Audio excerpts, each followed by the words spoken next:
Um, when Eddie was in kindergarten, his kindergarten teacher at the end of the school year, May, told both Ted and I that Eddie was having trouble with phonemic awareness. But that was the sentence, and then she said, "Don't worry about it. He's at grade level. I think we got to a C or something was like where they wanted him."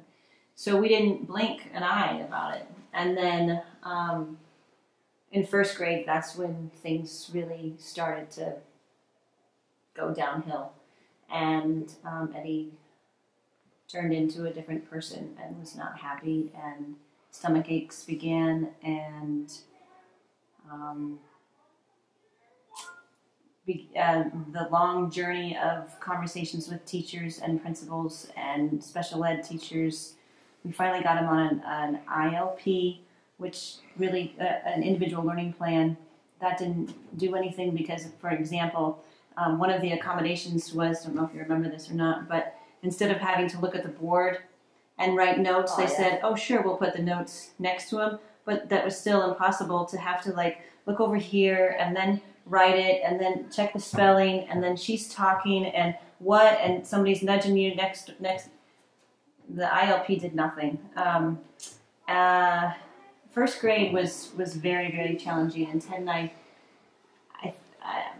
what else do you want to say about first grade? I mean, that was the beginning. I just remember sitting at the counter at our old house. Yep.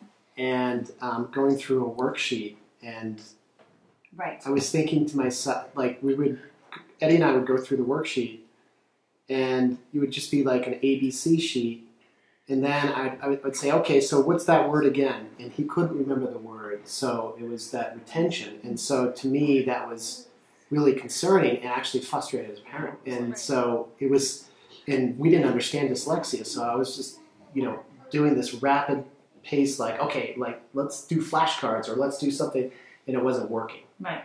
And so, not that I knew that he had dyslexia, but we knew that there was something going on. Right.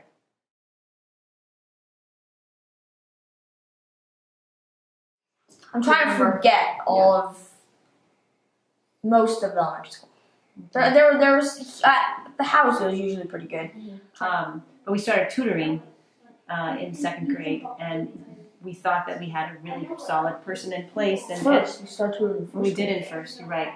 But so Eddie would have homework from the tutor, and she would give him work, and then I would give him work, and we still weren't really getting anywhere. So in third grade, Ted got a referral from somebody, and we went down to DU. And just the testing itself broke my heart. It took us a week to get through the full neuropsych, driving down to DU every day.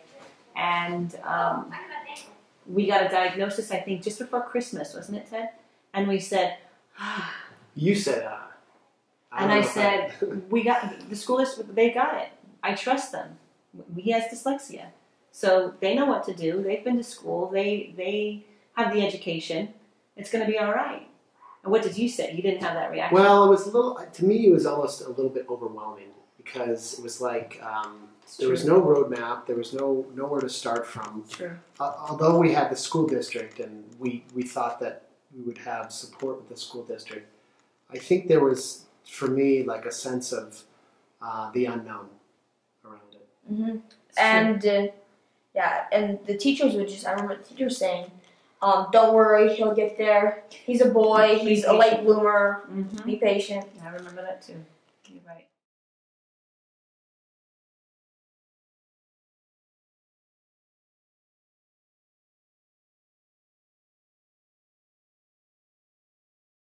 In the beginning, it was a lot of time on the computer, because there wasn't a BV Kid, and there wasn't a Karen Trout, and we didn't have a relationship with Kathy Sherman yet. And we were getting kind of skeptical, honestly, because we trusted the school district, and they got us nowhere. And then we had tried, I think, 2 or 3 other tutors, and we went nowhere. We tried another institution, and we got nowhere. So I was skeptical of how much more money are we going to need to spend, and what are we going to do? We looked at moving it to Erie. We looked at moving to Durango to uproot our family for the Liberty School down there. We looked at moving to Boston, it wasn't just like, oh, Eddie's struggling in school. This sort of took over our lives and took over. I was a stay-at-home mom, and it was a 24/7. It was your job. Mm-hmm. Yes, I think and it so, took us a good solid 3 years to after the diagnosis in third grade mm-hmm. to actually have a succinct strategy in place. But really, it took us that long, 3 solid years. Yeah. So everything from hiring advocates to talking to the IDA to looking at therapists, diet. We went to diet, we went nutrition. to every single Reading in the Rockies conference for what 3 years. Yeah, right? cranial sacral therapy. Yeah, we did that.